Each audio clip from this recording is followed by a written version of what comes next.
حاضرین مسجد، السلام علیکم ورحمۃ اللہ وبرکاتہ۔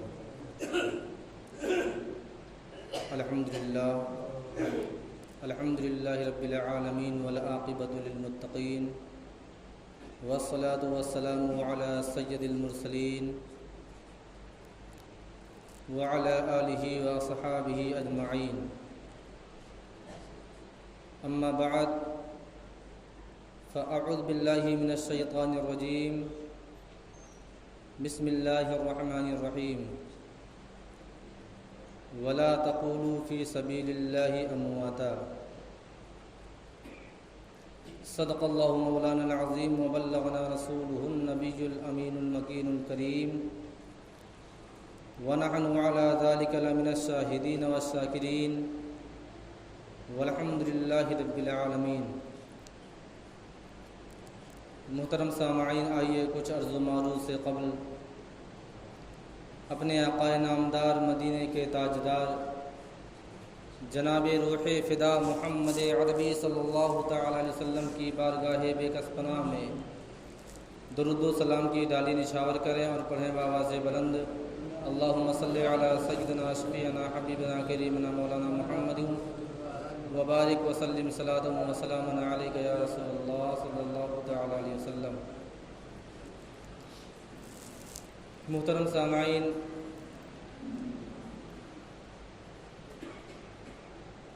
جیسا کہ آپ تمام حضرات بخوبی جانتے ہیں کہ اسلامی مہینوں کا یہ محرم الحرام پہلا مہینہ ہے۔ ان 12 مہینوں کی شروعات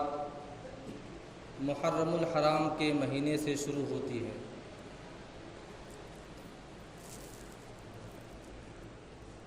اور اسی ماہ محرم میں ہمارے اور آپ کے نبی حضور تاجدار مدینہ صلی اللہ تعالی علیہ وسلم کے پیارے نواسے حضرت امام حسین رضی اللہ تعالی عنہ کربلا کی سرزمین پر 10 تاریخ کو شہید کیے گئے، اور اس کے علاوہ محرم الحرام کی 10ویں تاریخ اسلامی تاریخوں میں ایک اہم مقام رکھتا ہے، اور 10ویں محرم ایک یادگار تاریخ ہے جس میں سابق انبیاء کرام، یعنی وہ انبیاء کرام جو ہمارے نبی سے پہلے گزر چکے، ان کی ایک یادگار تاریخیں ہیں۔ مثلا 10ویں محرم کی بات کی جائے تو اسی 10ویں محرم کو جو سب سے پہلے نبی ہیں حضرت آدم علیہ نبینا علیہ الصلاۃ والتسلیم، جن کی توبہ قبول نہیں ہو رہی تھی، اللہ تبارک و تعالیٰ نے اپنے فضل سے، اپنے کرم سے اور اپنی عنایت سے حضرت آدم علیہ نبینا علیہ الصلاۃ والتسلیم کی توبہ کو اسی 10 محرم الحرام کو قبول فرمایا۔ اس کے علاوہ حضرت نوح علیہ نبینا علیہ الصلاۃ والتسلیم، جو اللہ تبارک و تعالیٰ کے برگزیدہ نبی اور محبوب تھے، جنہوں نے اپنی کشتی کو اپنے ہاتھوں سے تیار کیا، اور جب طوفان نوح آیا، اللہ تبارک و تعالیٰ کا عذاب سیلاب کی شکل میں نمودار ہوا، تو اس اللہ کے نبی حضرت نوح علیہ نبینا علیہ الصلاۃ والتسلیم کی کشتی جب نجات کی طرف لگی، جب پہاڑ کی چوٹی پر رکتی اور ٹھہرتی ہے تو وہ بھی تاریخ 10ویں محرم الحرام کی تاریخ تھی۔ اسی طرح حضرت یونس علیہ الصلاۃ والتسلیم، جن کو سمندر کے اندر، دریا کے اندر کسی بڑی مچھلی نے نگل لیا تھا، اور اللہ تبارک و تعالیٰ نے جب آپ کو اس مچھلی کے پیٹ سے نجات عطا فرمائی، وہ بھی تاریخ 10ویں محرم الحرام کی تاریخ تھی۔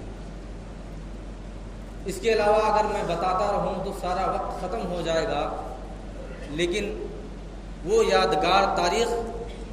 کے اوراق ختم نہیں ہو سکتے، کیونکہ اللہ تبارک و تعالیٰ نے اس تاریخ میں بہت سی ایسی اپنی عنایتیں رکھی ہیں، اپنی نوازشیں رکھی ہیں، جسے آنے والا ہر مسلمان یادگار کے طور پر مناتا رہتا ہے۔ آپ تمام حضرات جانتے ہیں کہ محرم الحرام کے اس مہینے میں کھچڑا بنانے کا بڑی عزت و احترام کے ساتھ منعقد کیا جاتا ہے۔ لوگ اپنے گھروں میں کھچڑے بناتے ہیں اور لوگوں میں تقسیم کرتے ہیں، غریبوں کو کھلاتے ہیں، اپنے دوست احباب کو کھلاتے ہیں۔ آپ تمام حضرات کو یہ بھی جان لینا چاہیے کہ یہ کھچڑا کس کی سنت ہے۔ یہ حضرت نوح علیہ نبینا علیہ الصلاۃ والتسلیم کی سنت ہے، جس کو ہم تمام حضرات اس نبی، اس اللہ کے برگزیدہ بندے کے بارگاہ میں اپنا خراج عقیدت پیش کرتے ہیں اور لوگوں کو بتاتے ہیں کہ ہم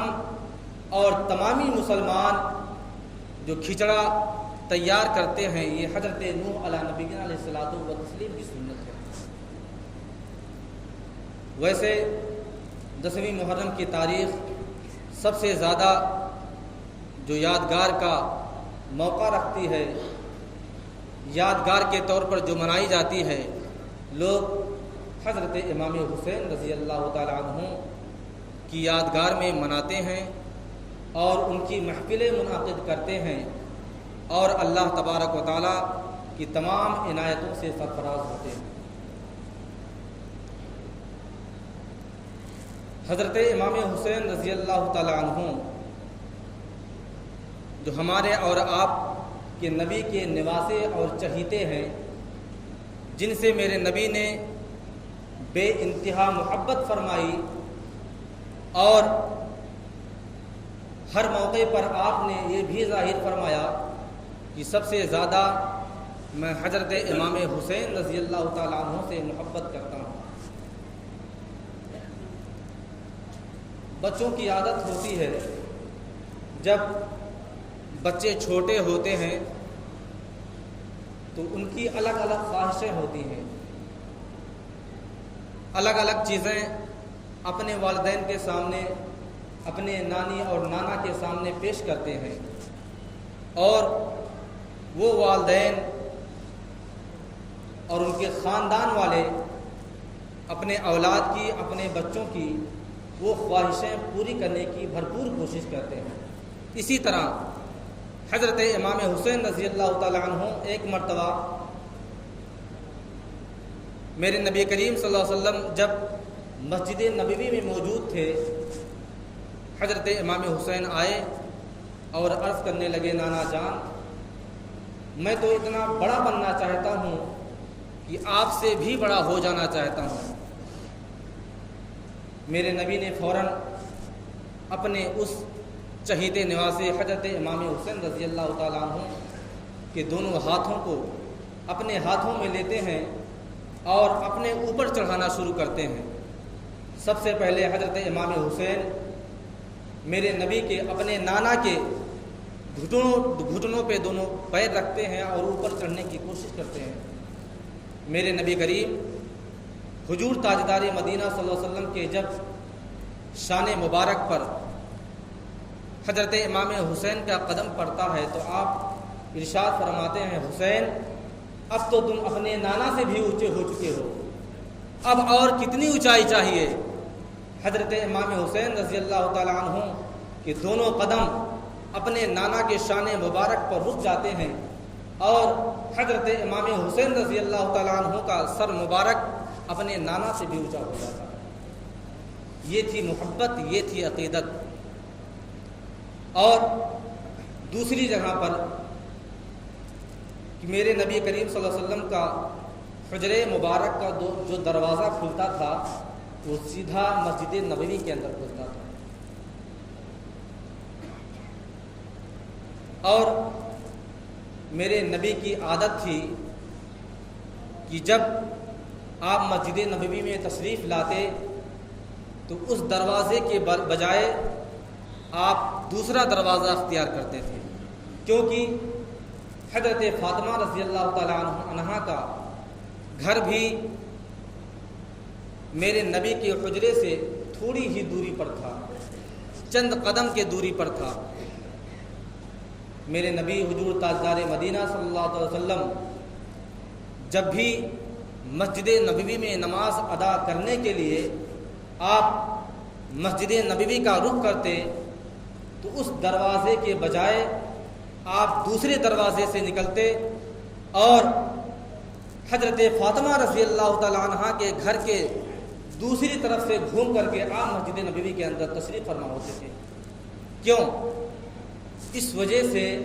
کہ آپ حضرت امام حسین رضی اللہ تعالیٰ عنہ سے بے پناہ محبت فرماتے تھے، اور جب تک حضرت امام حسین رضی اللہ تعالیٰ عنہ کی پیدائش نہیں ہوئی تھی اس سے پہلے آپ کا دروازہ سیدھا آپ کے حجرے سے مسجد نبوی کے اندر کھلتا تھا، لیکن جب حضرت امام حسین رضی اللہ تعالیٰ عنہ کی پیدائش ہو جاتی ہے اور آپ کے شیر خواری کا زمانہ ہوتا ہے، اس وقت سے لے کر کے میرے نبی حضرت فاطمہ رضی اللہ تعالیٰ عنہ کے گھر کے دوسرے کونے سے آ کر کے پھر مسجد نبوی میں آتے تھے، اس وجہ سے کہ کہیں امام حسین کو کوئی تکلیف تو نہیں ہے، ہو سکتا ہے امام حسین دروازے پر ہوں، ایک مرتبہ زیارت نصیب ہو جائے گی۔ ایک مرتبہ اسی طرح جب مسجد نبوی کا میرے نبی نے رخ کیا اور حضرت فاطمہ رضی اللہ تعالیٰ عنہ کے گھر کے اطراف سے آپ گزر رہے تھے تو حضرت امام حسین رضی اللہ تعالیٰ عنہ کے رونے کی آواز آتی ہے، آپ تڑپ جاتے ہیں اور آپ دروازے پر جاتے ہیں۔ حضرت فاطمہ رضی اللہ تعالیٰ عنہ سے آپ ارشاد فرماتے ہیں، فاطمہ امام حسین کو رونے نہ دیا کرو، مجھے تکلیف ہوتی ہے، مجھے بڑا درد ہوتا ہے، امام حسین آج کیوں رو رہے ہیں؟ حضرت فاطمہ نے کہا کہ کسی بات کی وجہ سے میں نے ان کو ڈانٹ دیا ہے، اس وجہ سے ان کو رونا آ رہا ہے اور آواز میں رو رہے ہیں۔ میرے نبی نے فرمایا امام حسین کو رونے نہ دیا کرو، مجھے تکلیف ہوتی ہے، مجھے بڑا درد ہوتا ہے۔ حضرت فاطمہ رضی اللہ تعالیٰ عنہ کا بیان ہے کہ اس وقت سے لے کر کے میں نے اپنی پوری زندگی میں امام حسین کو اور اپنے لخت جگر اپنے بیٹے کو کبھی نہ ڈانٹا اور نہ مارا اور نہ کسی چیز کے لیے میں نے ان کو روکا۔ محترم سامعین، بتانے کا مقصد یہ ہے کہ وہ نبی جو حضرت امام حسین رضی اللہ تعالیٰ عنہ سے اتنی زیادہ الفت و محبت فرماتے تھے، سوچو جب کربلا کی تپتی سرزمین پر امام حسین کو یزیدیوں کے تلواروں سے جب ان کے سر کو قلم کیا گیا ہوگا، مسلمانوں اپنے گریبان میں جھانک کر دیکھو اور سوچو، غور کرو، وہ نبی جو اپنے نواسے سے اتنی محبت فرماتا تھا، جب ان کے گلے پر یزیدیوں کی تلوار چلی ہوگی تو سوچو میرے نبی کے کلیجے پر کیا گزرا ہوگا۔ یقیناً میرا نبی اپنے تربت انور میں آرام فرمانے کے باوجود ہو سکتا ہے تڑپ چکا ہو سکتا ہے تڑپ اٹھا ہو۔ یقیناً میرا عقیدہ بھی ہے کہ میرے نبی کو تمام چیزوں کی خبر تھی، کیونکہ آپ عالم غیب ہیں، آپ غیب کی خبر جاننے والے ہیں۔ ویسے تو آپ تمامی حضرات امام حسین رضی اللہ تعالیٰ عنہ کے بارے میں برابر اور بارہا ان کے واقعات، ان کے زندگی کے حالات سماعت کرتے رہتے ہیں، لیکن مجھ ناچیز سے جو ہو سکا اور جو ہو سکے گا ان کے بارے میں بتانے کی کوشش کروں گا۔ دوسرا مقام یہ آتا ہے کہ حضرت امام حسین رضی اللہ تعالی عنہ کو کربلا کی سرزمین پر کیوں شہید کیا گیا؟ ایک وجہ بنتی ہے، سوال بنتا ہے، کیا آپ خلافت اور حکومت کرنے کے لیے کربلا کی سرزمین پر گئے تھے؟ نہیں۔ مسلمانوں غور کرو اور سوچو اور اپنے دل میں یہ بات پیوست کر لو کہ حضرت امام حسین رضی اللہ تعالی عنہ کسی حکومت، کسی خلافت کے لیے نہیں بلکہ دین اسلام کے خاطر کربلا کی سرزمین پر شہید ہو گئے۔ آج ہمارا اور آپ کا بھی فریضہ بنتا ہے کہ اگر دین اسلام کے خاطر جان دینا پڑے تو جان دے دیجئے، مال دینا پڑے تو مال دے دیجئے۔ حضرت امام حسین رضی اللہ تعالیٰ عنہ نے ہم تمامی لوگوں کے لیے، آنے والے مسلمانوں کے لیے ایک سبق چھوڑ گئے ہیں، ایک نصیحت چھوڑ گئے ہیں کہ اے لوگوں، اگر دین اسلام کے خاطر اس نبی آخر الزماں کا نواسا اور پیارا اگر کربلا کی سرزمین پر شہید ہو سکتا ہے تو اے مسلمانوں، دین اسلام کے خاطر اگر جان دینا پڑے تو جان دے دیجئے، مال دینا پڑے تو مال دے دیجئے، لیکن کبھی بھی دین اسلام کو نیچا نہ دکھائیے اور دین اسلام کے برخلاف کبھی کوئی آواز نہ اٹھائیے، اور اگر کوئی آواز اٹھانے کی کوشش کرے تو اگر آپ اپنے ہاتھ سے روک سکتے ہیں تو ہاتھ سے روکیے، زبان سے روک سکتے ہیں تو زبان سے روکیے، لیکن ہرگز کبھی دین اسلام کے مٹنے کے خاطر آپ اس کے حق میں کوئی فیصلہ نہ کریں اور اس کا ساتھ نہ دیں۔ حضرت امام حسین رضی اللہ تعالیٰ عنہ کے زندگی کی وہ لمحات جو میرے نبی کے باحیات آپ کی زندگی میں گزرے، خدا گواہ ہے کہ حضرت امام حسین رضی اللہ تعالیٰ عنہ سے جو الفت و محبت میرے نبی نے فرمایا اور آنے والے امت مسلمہ کے سامنے پیش کیا کہ اے میرے امتی، جس طرح میں نے اپنے نواسی سے محبت اور الفت کیا ہے، آپ بھی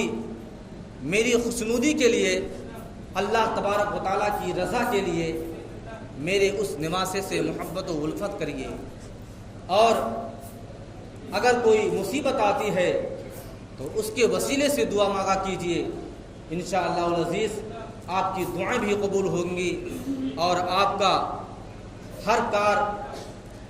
کارنامہ اللہ تبارک و تعالیٰ قبول فرمائے گا۔